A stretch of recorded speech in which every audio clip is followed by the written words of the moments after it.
Hello and welcome to my channel thinking literature. इस video में हम द टेम्पेस्ट को as a tragic comedy discuss करेंगे। So let's jump into it. The Tempest William Shakespeare द्वारा लिखा गया last play है और शेक्सपियर के करियर के लास्ट स्टेज में शेक्सपियर ने ना ही आउट एंड आउट कॉमेडी लिखे हैं और ना ही आउट एंड आउट ट्रेजेडी लिखे हैं, बल्कि शेक्सपियर के लास्ट स्टेजेस के प्लेस को रोमांसेस कहा जाता है, जिसमें ट्रेजेडी और कॉमेडी का मिश्रण होता है। और उनके ऐसे ही कुछ प्लेस के नाम हैं सिम्बलिन, द विंटर्स टेल और द टेम्पेस्ट। द टेम्पेस्ट एक ट्रू कॉमेडी नहीं है। हम द टेम्पेस्ट को एक कॉमेडी नहीं कह सकते क्योंकि इसमें बहुत सारे ऐसे सीन्स हैं जो सैडनेस क्रिएट करते हैं। जैसे मिरांडा और प्रोस्पेरो को बहुत वेव्स और विंड्स का सामना करना पड़ता है और वो इसमें डूबने से बाल बाल बचते हैं।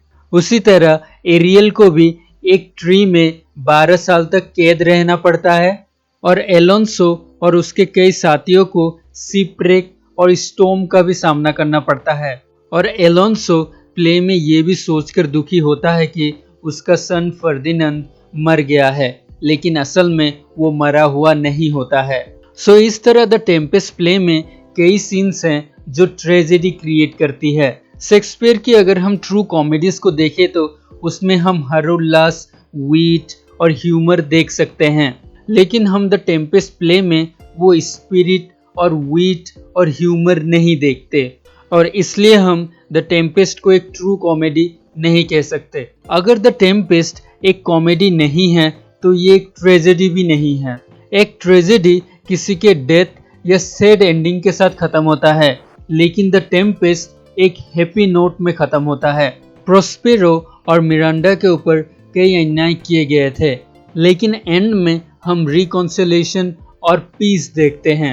हालांकि द टेम्पेस्ट प्ले में हम कुछ ट्रेजिक सीन्स देख सकते हैं, जैसे कि किस तरह एंटोनियो, एलोंसो और सेबेस्टियन ने एविल थिंग्स किए थे, लेकिन ये जो सब टेंशन्स होते हैं वो प्ले के एंड में सुलझ जाते हैं और प्ले का एंड एक हैप्पी नोट में होता है।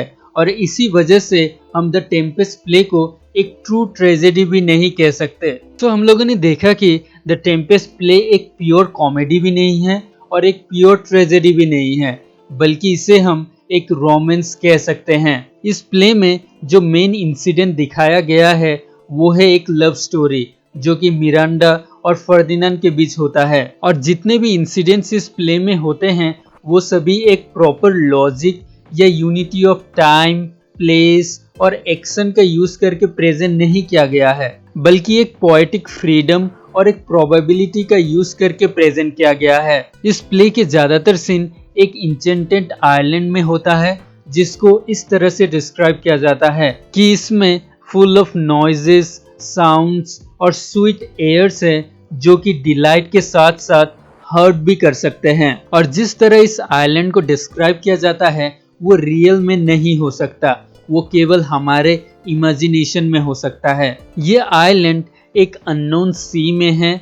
जो कि हमारी डेली रूटीन और बिजनेस से बिल्कुल अलग है। और इस आइलैंड में प्रोस्पेरो अपनी सुपरनेचुरल पावर्स का भी यूज करता है, जैसे कि वो अपनी सेवा या सर्विस के लिए स्पिरिट्स को भी बुला सकता है और वो तूफान भी क्रिएट कर सकता है और बिजली भी कड़कवा सकता है। सो ये जो प्रोस्पेरो की सुपरनेचुरल पावर्स थी ये सब एक रोमांस के कैरेक्टरिस्टिक्स है। उसी तरह अगर हम द टेम्पेस्ट प्ले में और भी रोमांस की कैरेक्टरिस्टिक्स देखें तो इस प्ले का एक कैरेक्टर एरियल जो कि एक स्पिरिट है और जो प्रोस्पेरो के लिए सर्विस करता है, वो कैरेक्टर बिल्कुल भी रियलिस्टिक नहीं है। ये कैरेक्टर शेक्सपियर के इमेजिनेशन का प्रोडक्ट है। उसी तरह इस प्ले में और भी कई इंसिडेंट्स होते हैं जो कि रियलिस्टिक नहीं होते, जैसे एलोंसो और उसके साथ साथ उसके कई साथी बाय चांस उस आइलैंड में आते हैं और उस आइलैंड में प्रोस्पेरो के स्टॉर्म का शिकार बनते हैं। और इसी आइलैंड में मिरांडा और फर्डिनांड की लव स्टोरी भी डेवलप होती है। और जो एक कैरेक्टर है कैलिबन जो कि हाफ ह्यूमन और हाफ ब्रूट है, वो भी शेक्सपियर की इमेजिनेशन का ही प्रोडक्ट है। सो ये सब कैरेक्टर्स और इंसिडेंट्स द टेम्पेस्ट प्ले को एक रोमांस प्ले बनाती है। कई बार ये कहा जाता है कि जो भी एक्शंस होती हैं